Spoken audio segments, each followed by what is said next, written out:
that certainly didn't last very long. On January 8, Michigan announced the hiring of Dan Enos as the Wolverines' 10th assistant coach.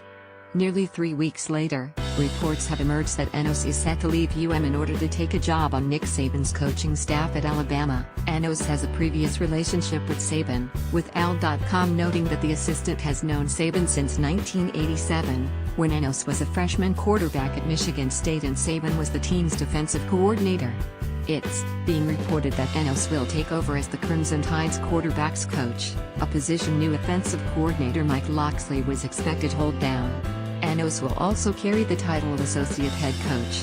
Source: Dan Enos expected to leave Michigan for Alabama. He's expected to be associate HC and coach QBs. Pete Thamel, at Pete Thamel, January 26, 2018. Source: Dan Enos is leaving the #Michigan staff after a brief stint to go coach QBs at #Alabama. The move was first reported by Yahoo. Bruce Feldman, at Bruce Feldman, January 26, 2018. The past 3 seasons, Enos served as the offensive coordinator and quarterbacks coach on Brett Bielema's coaching staff at Arkansas. Prior to that, he was the head coach at Central Michigan for 5 seasons, where he went 26-36 before abruptly resigning to take the SEC job. Enos had come to Ann Arbor armed with Big Ten experience as he spent 3 years, 2006-09. At rival Michigan State, the first year as quarterbacks coach and the last 2 as running backs coach. As previously noted, he's also an alum of the Wolverines and state rival. Senior Bowl can be a terrific opportunity for top senior prospects from the lower divisions of football to make a serious impact in the NFL draft cycle. On Saturday in Mobile, Alabama, it was Richmond quarterback Kyle Lauletta who shined the brightest in the annual Senior Bowl. Lauletta passed for a game-high 198 yards and 3 touchdowns to help the team of top seniors from the South blow out the North, 45-16. Lauletta, the Offensive Player of the Year and a first-team All-Ca, took advantage of the opportunity against some of the top senior players college football had to offer in the top All-Star game college football has. Lauletta connected on some big plays to LSU wide receiver DJ Chark, who had 5 receptions for 160 yards and a touchdown. Lauletta was named the Senior Bowl MVP for his performance. Lauletta also showed off the ability to send a laser into the end zone when needed. The South also got a big game out of Western Kentucky quarterback Mike White, who completed 8 of his 11 pass attempts for 128 yards and a touchdown. It was White who was one of the stars of the first half of the game. San Diego State running back Rashad Penny was also making plays all day long, ending his final college game with 64 rushing yards on 9 attempts and 173-yard touchdown reception, after Virginia quarterback Kurt Bankert made a nice play to avoid pressure. Wyoming quarterback Josh Allen had a slow start to the game once coming into the game for the North, but he was in control in the second half. Allen threw both of his touchdowns in the third quarter before ending his day with 158 yards and 9 of 13 passing. Oklahoma quarterback Baker Mayfield started the game for the North team but appeared just for a couple of offensive series before leaving the game late in the first quarter and then leaving the stadium entirely at halftime. After completing 3 of 7 pass attempts for 9 yards, Mayfield's exit from the Senior Bowl came quickly. Mayfield reportedly left the stadium to return home to be with his mother, who was recently hospitalized for a heart condition. Washington State quarterback Luke Falk left Mobile, Alabama on Friday to attend the funeral services for former teammate Tyler Hilinski. South Alabama safety Jeremy Reeves had a solid outing in his home stadium. Reeves was tasked with covering Penn State tight end Mike Gesicki in coverage, and Reeves broke up 2 passes intended for one of the top tight ends in the country, including one on a 2-point conversion try in the third quarter. Not too many players managed to cover Gesicki that well the past couple of seasons. Reeves also came up with an interception of Nebraska quarterback Tanner Lee later in the third quarter. Other players having solid outings included Arizona State running back Kalen Ballage, 10 carries for 57 yards. Colorado State wide receiver Michael Gallup, 3 receptions for 60 yards, and UCF wide receiver Trequan Smith, 5 receptions, 79 yards, 1 TD. There was a moment of comedy late in the game when UCF's Shaquem Griffin was doing a sideline interview for the NFL Network. While discussing his chances of being invited to the NFL Combine and his tackling techniques, Griffin was alerted he was supposed to be on the field for punt coverage, which sent Griffin scrambling to get on the field before being pulled back to the sideline. After having great weather all week long, the Senior Bowl moved to a running clock in the second half as the weather continued to turn nasty.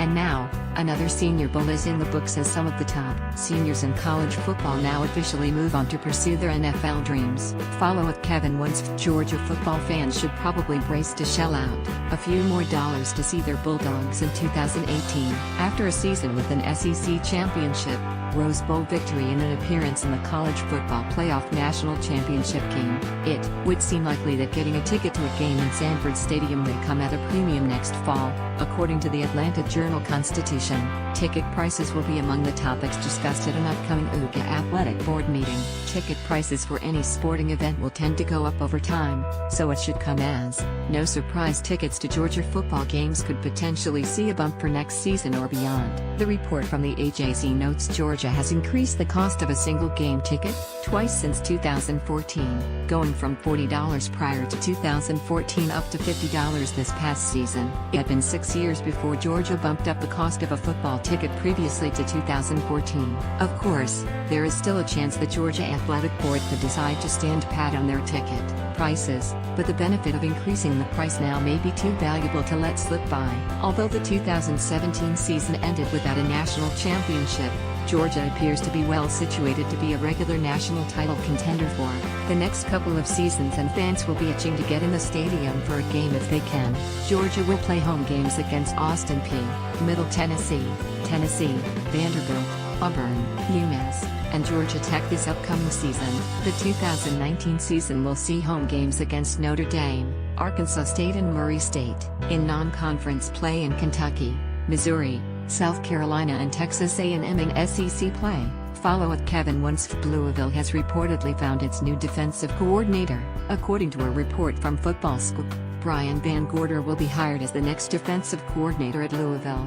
Van Gorder spent the 2017 season as a defensive analyst for Oklahoma State, and it was suspected Van Gorder would be promoted by Oklahoma State head coach Mike Gundy to a full-time position on the coaching staff. Prior to being an analyst for Oklahoma State last season, Van Gorder spent the 2016 season in a similar position for Kirby Smart at Georgia after spending the 2 previous seasons as the defensive coordinator at Notre Dame. With Van Gorder as the defensive coordinator, Notre Dame ranked 45th and 42nd in the nation in total defense in 2015 and 2016, respectively. The Irish ranked 61st in the nation in scoring defense in 2016 after allowing 27.8 points per game. Van Gorder is a seasoned coach who has made many stops in college and the NFL over the years. In addition to his stops at Notre Dame, Georgia, and Oklahoma State, Van Gorder has also made stops at UCF, Central Michigan, Western Illinois, and Auburn in college. In the NFL,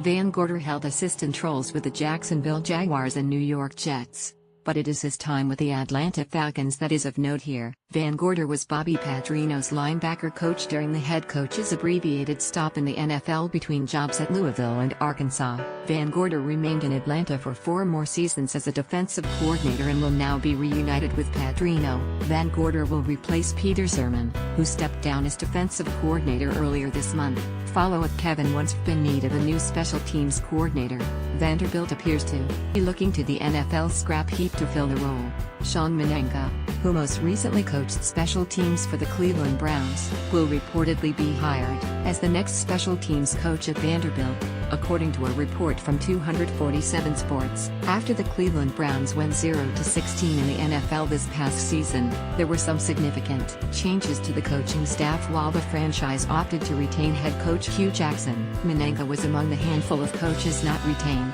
Special teams coordinator Chris Tabor and special teams quality control coach Stan Watson were also among the special teams staff members removed from the payroll in Cleveland. Menenga was a special teams assistant for the Browns, a former letterman at Missouri. Menenga has been coaching since 1994, but this will be his first coaching job with a Power Conference program or any FBS program. Menenga had been a special teams assistant with the Browns since 2011 and had coached as a linebackers coach at South Dakota State prior to that. Vanderbilt was ranked 127th in the nation in field goal percentage in 2017 after completing just 3 of 7 tries. The Commodores also ranked 98th in the nation in punting average, 39.76 yards per punt, and Vanderbilt ranked 98th in average punt return yardage allowed. Understandably, Vanderbilt's stats in such categories will tend to lag behind most of the competition in the SEC for various reasons, but there is still plenty of room for improvement on special teams for Vandy in 2018. Follow @Kevin